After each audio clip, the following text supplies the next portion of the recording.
materi lingkup pekerjaan struktur bawah tanah, yang dimana kami beranggotakan saya sendiri Arina Sabila, kemudian ada Muhaimin Abdullah, Abdul Wahid, Aufarul Maulidi Taufikillah, selanjutnya ada Mikdad, dan juga Muhammad Ismail.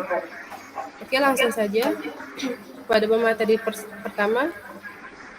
Muhaimin. Bentar. Jadi pertama itu di sini ada 5 subbab yang akan kita bahas. Yang pertama yaitu tentang pekerjaan fondasi. Yang kedua, subbab yang kedua pekerjaan galian. Subbab yang ketiga pekerjaan concrete diaphragma wall, dan subbab yang keempat itu pekerjaan basement, dan yang kelima itu pekerjaan pilkap dan ground beam. Selanjutnya, jadi pertama-tama aku mau jelasin tentang apa sih itu pekerjaan struktur bawah. Nah, pekerjaan struktur bawah adalah merupakan pekerjaan yang paling awal sebelum pekerjaan struktur yang lainnya. Jadi struktur bawah ini adalah sebuah bangunan yang berfungsi untuk menyalurkan beban dari atas ke tanah. Dan selanjutnya, langsung saja kepada Muhaimin.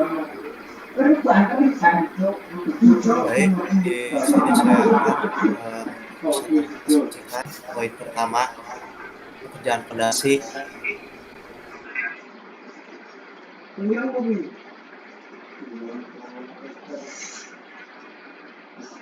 Yang pertama,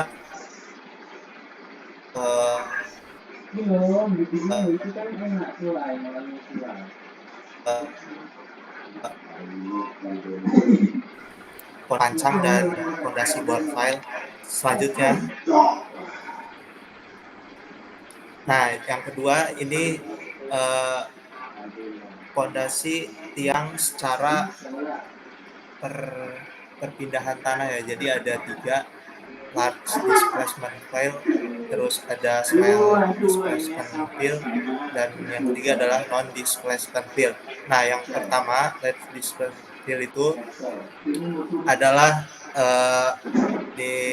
didasarkan pada perpindahan tanahnya yang besar. Jadi ketika ada tekanan di permukaan yang datar itu kan otomatis terjadi pergeseran tanah ke samping dan ke bawah. Nah, itu pergeseran tanah itu besar. Jadi untuk displacement field itu pergeserannya besar ya. Dan yang kedua itu small displacement field. Jadi sama kayak yang pertama, namun pergeserannya tuh kecil. Itu diakibatkan mungkin diameter fondasinya itu kecil, jadi gaya yang dihasilkan tekanannya kecil. Yang ketiga itu non displacement field. Jadi ini tidak ada pergeseran tanah dikarenakan mekanismenya itu digali ya. Jadi kayak sumur. Otomatis tanahnya itu menggunakan sistem cut and fill. Tanahnya digali terus diisi dengan cor-coran fondasi. Selanjutnya,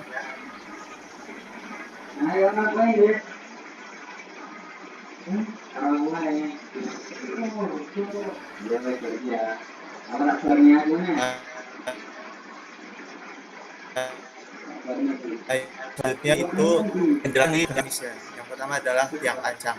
Nah, di sini ada urutannya pekerjaan tiang pancang. Yang pertama adalah pekerjaan persiapan, dan di pekerjaan persiapan terdapat pemetaan dan penentuan letak peralatan.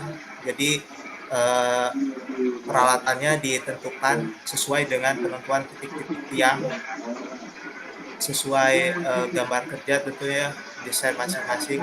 Yang kedua, persiapan peralatan. Jadi dalam persiapan peralatan ada mobilisasi file driving dan tiang, terus disetting. Jadi instalasinya biasanya menggunakan crane gitu. Nanti ada penjelasannya. Yang ketiga itu pemancangannya. Jadi eksekusi pengerjaan pondasinya. Yang keempat itu overstake. Overstake itu kan kita biasanya kalau ada pekerjaan pondasi kan itu tidak sepenuhnya ditanam ya. Jadi ada permukaan pondasi yang paling atas menonjol gitu. Itu untuk sambungan nantinya ke slope dan kolom. Oke, selanjutnya. Nah, ini gambar tadi proses pemancangannya. Ini ada vibrohammer.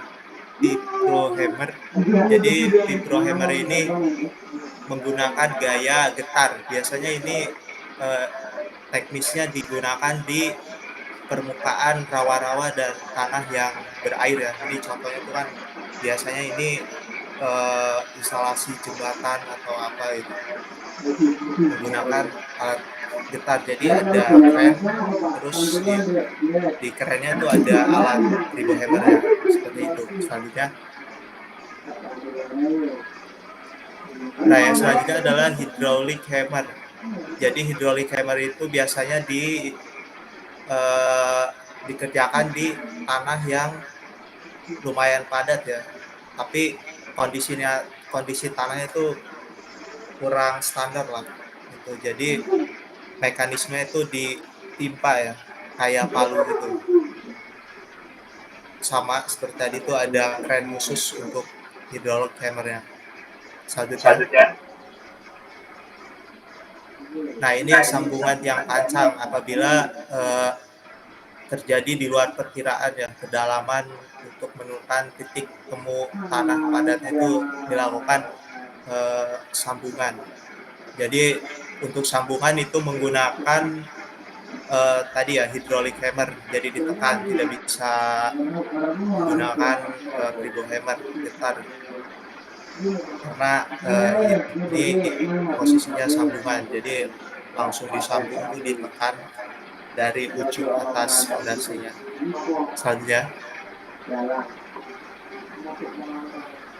nah yang kedua yaitu pekerjaan fondasi borfill. Fondasi borfill ini lebih ke teknis ya, jadi sama-sama fondasi yang tancap, cuman mekanismenya tuh yang pertama adalah pekerjaan persiapan, sama pemetaan, penentuan letak dan pembuatan alasan plat beton. Terus yang kedua persiapan bentonit, instalasi mixing tank, dan karena pekerjaan fondasi borfill ini beda ya dengan tadi yang pancang, itu fondasinya udah jadi gitu, jadi tinggal ditanam lah sebentar.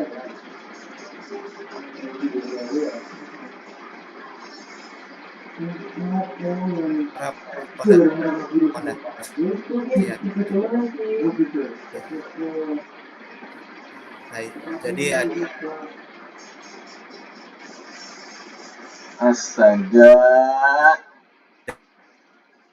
mixing tank, silo, tulangan.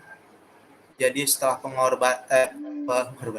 pengeboran itu tulangan terlebih dahulu dimasukkan, terus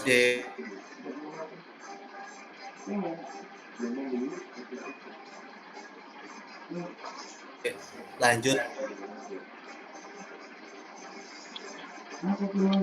jadi ini alat-alatnya untuk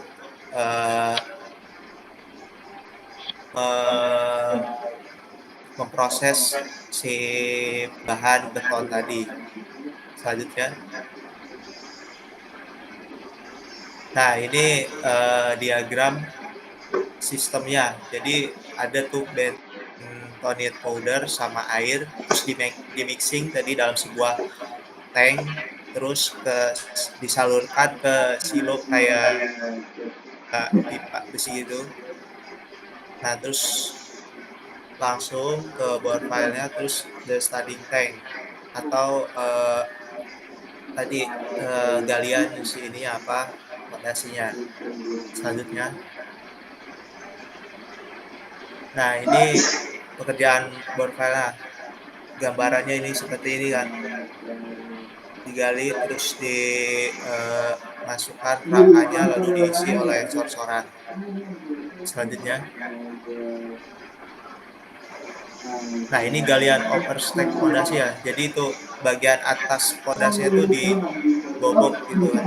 Nah, direkayasa untuk penulangan nantinya ada slope dan kolom dan lain-lain. Mungkin struktur upper bagian atas ya. Itu mungkin untuk poin pertama dari saya. Selanjutnya saya serahkan ke moderator. Baik, selanjutnya saya sendiri. Yang kedua itu pekerjaan galian. Di sini yang kita akan jelaskan yaitu ada dua poinnya. Yang pertama yaitu galian terbuka tanpa penahanan. Yang kedua galian dengan penahanan, yaitu diantaranya ada free cantilever, terus ada penyokong, dan juga ada anchor. Sorry. Oke, selanjutnya. Nah, jadi sebelumnya kita udah tahu kan dua galian yang udah kita tahu. Tapi yang kita harus ketahui itu sekarang ada 4 galian. Yang pertama yang kita tahu itu pertama itu galian manual atau galian dengan tangan manusia. Itu dilakukan dengan manusia sendiri yang menggunakan alat sederhana seperti skop, cangkul, dan ember. Yang kedua itu galian mekanis. Mungkin teman-teman sudah nggak asing lagi dengan alat-alat ini. Itu ada eskavator, bulldozer, truk pengangkut. Nah, ini tuh dilakukan agar perhitungan kecepatan dan keefisienan dari suatu proyek. Jadi mau lingkupnya itu besar atau kecil sekalipun, galian mekanis ini sudah biasa dipakai di lingkup proyek yang sekarang. Terus yang ketiga yaitu galian terbuka dan juga galian terkandung. Nah, yang dua poin ini yang belum kita ketahui di semester ini.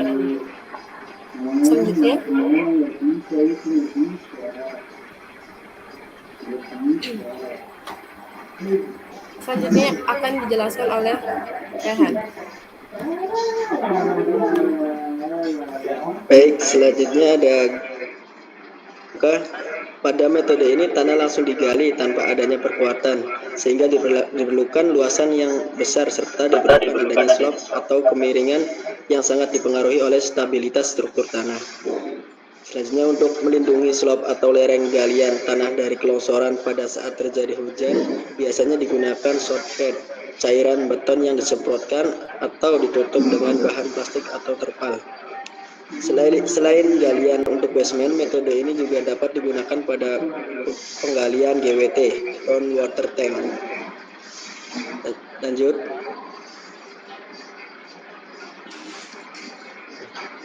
Yang keempat, galian dengan penahan. Untuk galian dengan kedalaman yang besar dan struktur tanah yang kurang stabil, maka prosesnya pekerjaan galian harus diperkuat pada bagian dinding. Pada metode ini, struktur penahan dinding biasanya dibuat terlebih dahulu baru dilakukan penggalian tanah. Yang pertama ada galian penahan free cantilever. Pada jenis ini, struktur penahan ditancapkan secara bebas tanpa diberi penyongkong dan berfungsi sebagai cantilever penuh. Untuk galian yang cukup dalam dan tanah yang tidak stabil, struktur penahan akan menjadi sangat mahal karena dimensi yang diperlukan akan menjadi besar, sehingga metode ini dirasa kurang efektif dan efisien diterapkan di lapangan. Yang kedua ada galian penahan dan penyongkong. Yang pertama, penahan tipe turap setpel. Setpel umumnya terbuat dari bahan material beton, prategang, prestress konkret, dan baja. Setpel juga cocok untuk dipasang pada konstruksi bangunan tinggi yang memiliki basement. Setpel memiliki ketahanan yang sangat tinggi terhadap lingkungan sekitarnya. Setpel berbentuk ramping yang mengandalkan tahapan jepit pada saat ditancapkan ke dalam tanah. Proses pemasangannya dapat dikombinasikan dengan sistem angkur atau angkor. Sementara itu, kedalaman tancap setpel sendiri dapat mencapai elevasi sampai tanah keras. Lanjut. Yang kedua ada concrete diagram wall.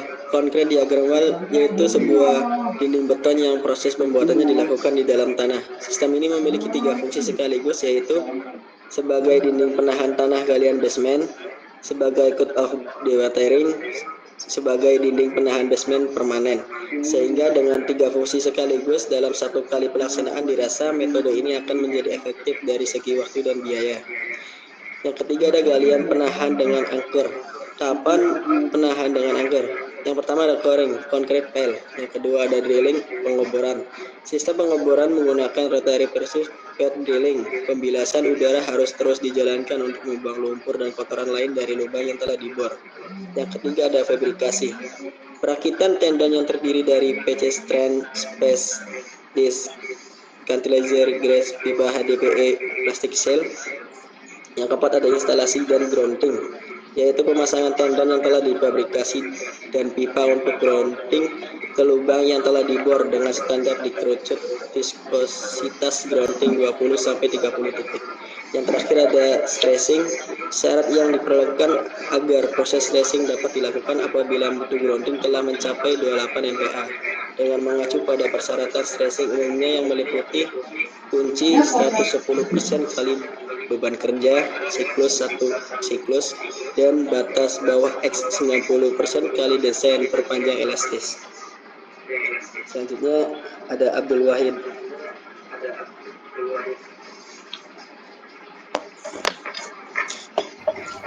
Oke, saya akan menjelaskan tentang pekerjaan konkret diagram wall. Konkret diagram wall, dipanggil juga dinding diafragma, adalah dinding beton bertulang kontinu yang dibangun di dalam tanah untuk mendukung kegiatan konstruksi besar seperti pembangunan bendungan, pendekatan terowongan, ruang bawah tanah yang dalam, dan penutup. Mereka bertindak sebagai dinding penahan, penopang struktur bawah tanah, sebagai fondasi atau memfasilitasi penyediaan potongan untuk mendukung penggalian yang dalam. Dinding diafragma membentuk bagian persegi panjang yang dibangun di bawah tanah. Oleh karena itu, ini adalah tembok beton bawah tanah. Dinding-dinding ini dibangun panel demi panel, masing-masing saling bertautan untuk memastikan stabilisasi struktural dan kedap air. Dinding diafragma dapat memiliki ketebalan berkisar antara 60 cm hingga 150 cm dengan lebar 2 hingga 35 meter. Dinding diafragma dapat dibangun hingga kedalaman 60 meter. Berikutnya yaitu ada urutan konstruksi, terutama memiliki 3 langkah. Yang pertama yaitu pembangunan dinding panduan, yang kedua yaitu penggalian panel, yang ketiga yaitu beton dinding. Yang pertama yaitu pembangunan dinding pemandu. Dinding pemandu adalah 2 balok panel sementara yang dibangun di sepanjang sisi dinding untuk memandu alat penggali dan menstabilkan bagian atas. Penerapan dinding pemandu. Sebelumnya, konstruksi dinding diafragma membantu menjaga keselarasan horizontal dan kontinuitas dinding diafragma yang dibangun. Dinding panduan juga ada hindari ketentuan terus untuk menandai posisi panel. Terus ada juga dukungan sangkar baja tulang.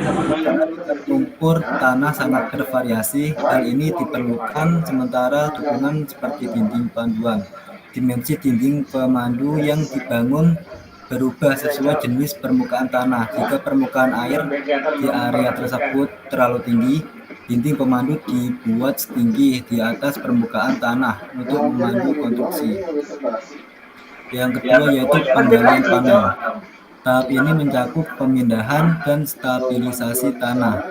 Alat penggali berbentuk persegi panjang digunakan untuk menggali bagian panel. Clamshell atau grab digunakan untuk menggali parit di tanah normal. Ambil yang digantung dengan kren atau kabel dengan mudah berpindah ke dalam tanah.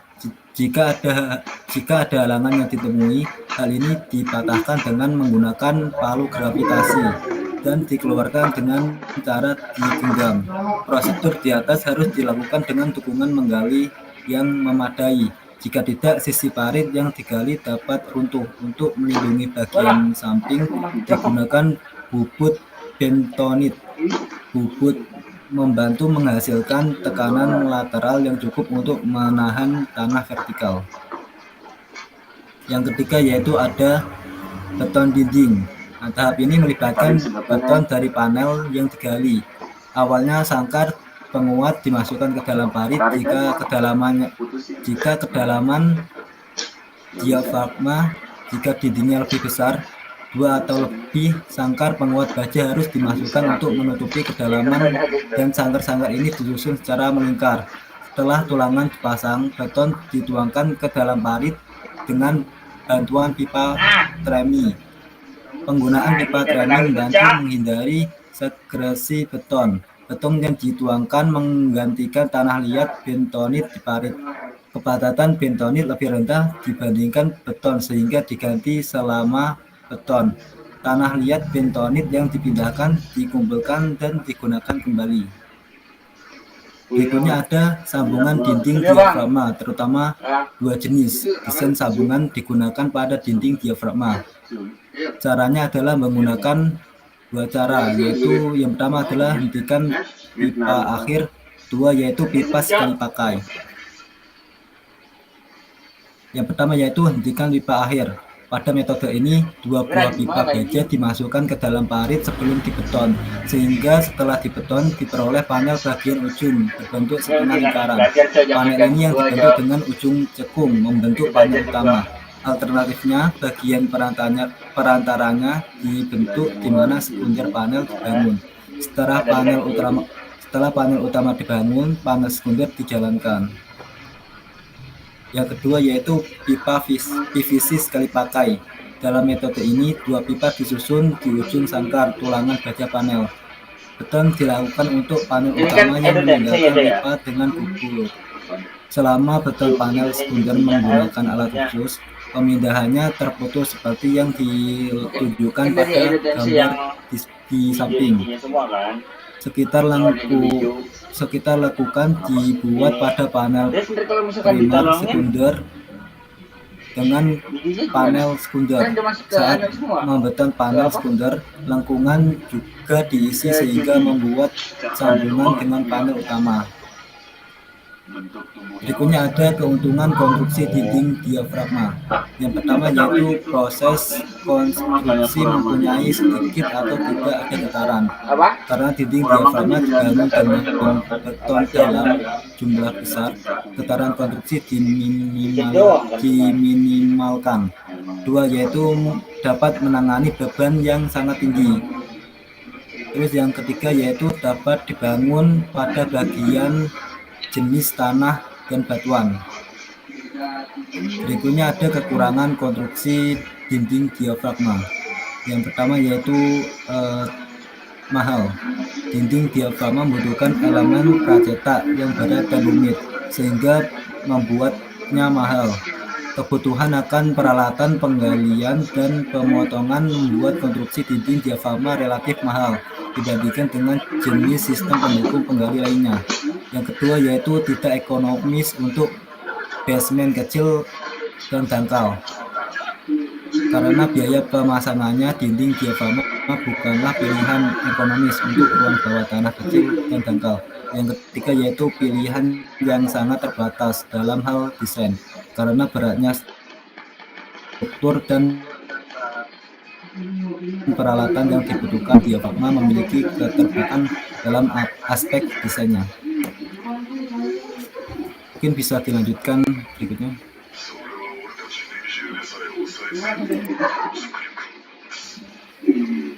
Selanjutnya Faru.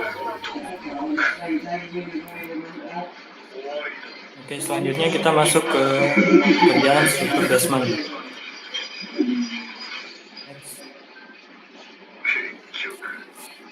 Secara garis besar, struktur basement gedung bertingkat dibagi menjadi 4 bagian. Yang pertama, rough foundation atau fondasi rakit, yang merupakan plat beton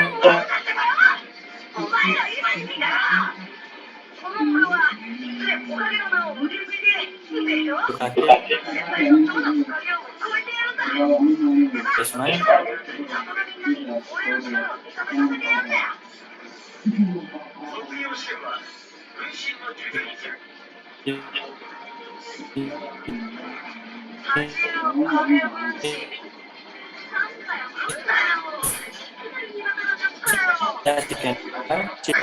dan diagram dan yang ada balok dan lantai.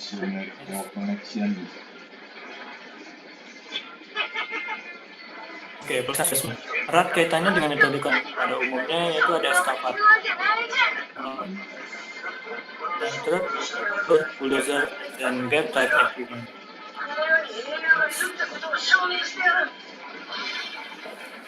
Dalam pelaksanaan struktur basement di sini kita bisa menerapkan beberapa metode ya.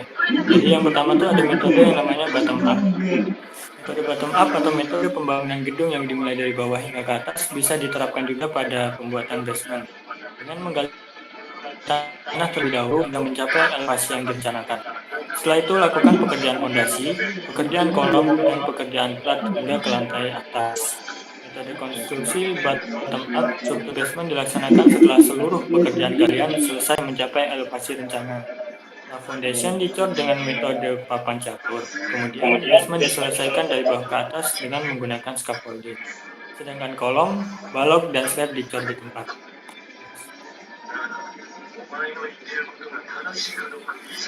Untuk ilustrasinya bisa teman-teman lihat di gambar ya. Urutan pekerjaan metode bottom up ini yang pertama menyiapkan akses peralatan dan bahan. Kemudian melakukan penggalian tanah, proses pembuatan fondasi, yang keempat buat dinding penahan tanah apabila dibutuhkan. Kemudian proses pembuatan lantai basement dan yang terakhir buat kolom, balok, dan plat lantai berulang hingga ke lantai paling atas. Kelebihan dari metode bottom up yang pertama, biaya yang dikeluarkan relatif lebih murah. Yang kedua, sumber daya manusia yang terlatih sudah banyak yang layak. Dan yang ketiga, teknik pengendalian pelaksana konstruksi sudah dikuasai. Dan yang keempat, tidak membutuhkan teknologi yang tinggi. Sedangkan kekurangan dari metode ini yang pertama, penggunaan konstruksi sementara sangat banyak. Secara efisiensi tidak memungkinkan untuk melaksanakan dengan superstruktural. Dan pelaksanaan dewatering harus lebih intensif.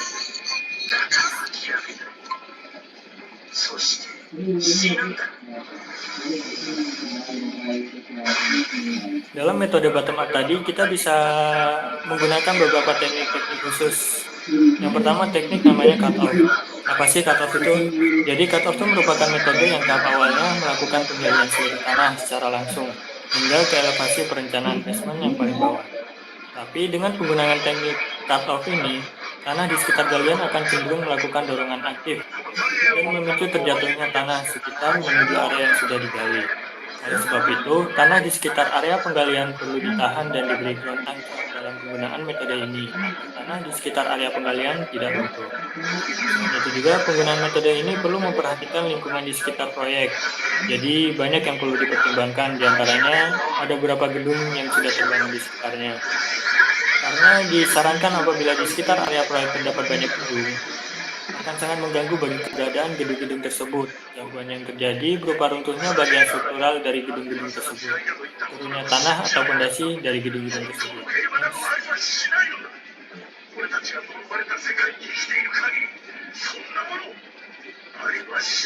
Teknik yang bisa kita aplikasikan pada metode bottom up ini, yang kedua ada teknik namanya strutting steel. Proses awal dari metode strutting steel secara garis besar sama dengan metode cut off, yakni melakukan penggalian seluruh tanah secara langsung hingga ke elevasi basement yang paling dasar atau bawah.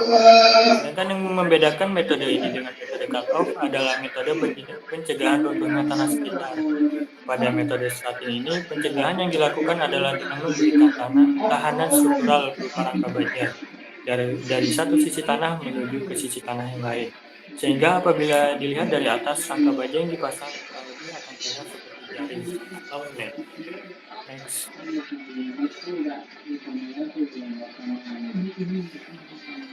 Untuk pelaksanaan struktur basement yang kedua, bisa kita menggunakan metode yang namanya top down. Metode konstruksi top down, struktur basement dilaksanakan bersamaan dengan pekerjaan galian basement. Urutan penyelesaian balok dan plan lantainya dimulai dari atas ke bawah, dan selama proses pelaksanaan, struktur plat dan balok tersebut didukung oleh tiang baja yang disebut king post yang dipasang bersamaan dengan bor pile. Sedangkan dinding basement diikat lebih dahulu dengan sistem diagram wall, dan sekaligus diagram wall tersebut berdiri sebagai cut-off di wall frame. Penggunaan metode top-down pada basement proyek bangunan gedung bertingkat diharapkan dapat menghindari kendala-kendala awal yang diperkirakan terjadi jika kita menggunakan metode yang sebelumnya, yakni metode bottom-up. Kendala yang dijumpai diantaranya bisa kondisi lahan sekitar proyek yang terbatas, di mana terdapat banyak bangunan yang berdekatan. Akibatnya dikhawatirkan akan terjadi longsor. Selain itu, mempengaruhi struktur basement pada bangunan existing di sebelahnya. Sehingga untuk mendukung diagram wall atau dinding diagram penahan tanah tidak bisa menggunakan non.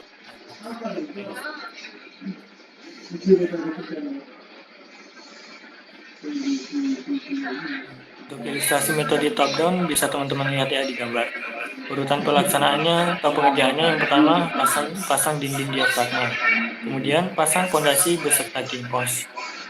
Lalu kerjakan plan lantai dasar, kerjakan pengerukan dan pengecoran lantai basement, dan yang terakhir kerjakan lantai basement lebih bawah lagi bersamaan dengan lantai yang lebih atas. Kelebihan dari metode ini ya, ini jadwal pelaksanaan dapat dipercepat, relatif tidak mengganggu lingkungan, dan risiko teknis bisa lebih kecil. Sedangkan kekurangannya masih terbatasnya sumber daya manusia yang ahli menggunakan metode ini. Diperlukan pengetahuan spesifik untuk mengendalikan proyek, dan yang terakhir diperlukan peralatan berat yang khusus.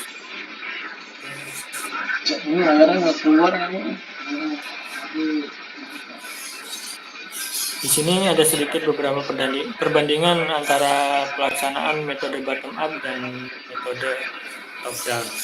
Yang pertama, biaya galian tanah metode pelaksanaan top down lebih mahal dibandingkan biaya galian tanah metode pelaksanaan bottom up. Metode pelaksanaan top down kurang lebih merenggut biaya sekitar 83.000 per meter kubik, dan metode pelaksanaan bottom up sekitar 23.000 per meter kubik. Yang kedua, perbandingan biaya pekerjaan beton, yakni pelaksanaan top down berbiaya sekitar 1.118.000 per meter kubik, sedangkan pelaksanaan metode bottom up hanya sekitar 980.000 per meter kubik. Selanjutnya ada perbandingan biaya pekerjaan pembersihan, yang mana metode top down menghabiskan sekitar 9.000 kg dan bottom up menghabiskan sekitar 9.000 kg, 9.500 kg. Selanjutnya biaya pekerjaan packaging, metode pelaksanaan bottom up lebih mahal dibanding top down. Top down sekitar 86.000, sedangkan bottom up sekitar 105.000 per meter persegi. Kemudian ada produktivitas pekerjaan galian tanah. Metode bottom up lebih besar daripada metode pelaksanaan top down, yang mana metode top down sekitar 326,89 meter kubik per hari, sedangkan bottom up sekitar 603 meter kubik per hari. Kemudian ada produktivitas pekerjaan beton. Top down sekitar 41 meter kubik per hari dan bottom up sekitar 47 meter kubik per hari. Jadi untuk produktivitas pekerjaan beton hampir sama di antara metode bottom up. Kemudian ada produktivitas pekerjaan pembersihan. Metode pelaksanaan top down sekitar 11.000 kg per hari, sedangkan bottom up sekitar 14.000 kg per hari. Dan yang terakhir ada perbandingan produktivitas pekerjaan backisting. Keduanya hampir sama, yakni metode pelaksanaan top down sekitar 90 meter persegi per hari, sedangkan bottom up sekitar 90,18 meter persegi per hari. Oke, terima kasih. Kembalikan ke moderator. Baik, selanjutnya sebab yang terakhir, Mikdad. Selanjutnya pekerjaan fill cap dan ground beam. Terus untuk bangunan yang tidak memiliki basement terlalu dalam biasanya tidak menggunakan rough foundation, maka fondasinya adalah fill cap yang menumpu pada tiang pancang atau tiang bor, dan ground beam yang menghubungkan antar fill cap. Fill cap adalah fondasi yang menutup pada tiang pancang atau bor fill digunakan untuk mengikat tiang pancang dan struktur di atasnya, yaitu ground beam. Ground beam adalah balok yang terletak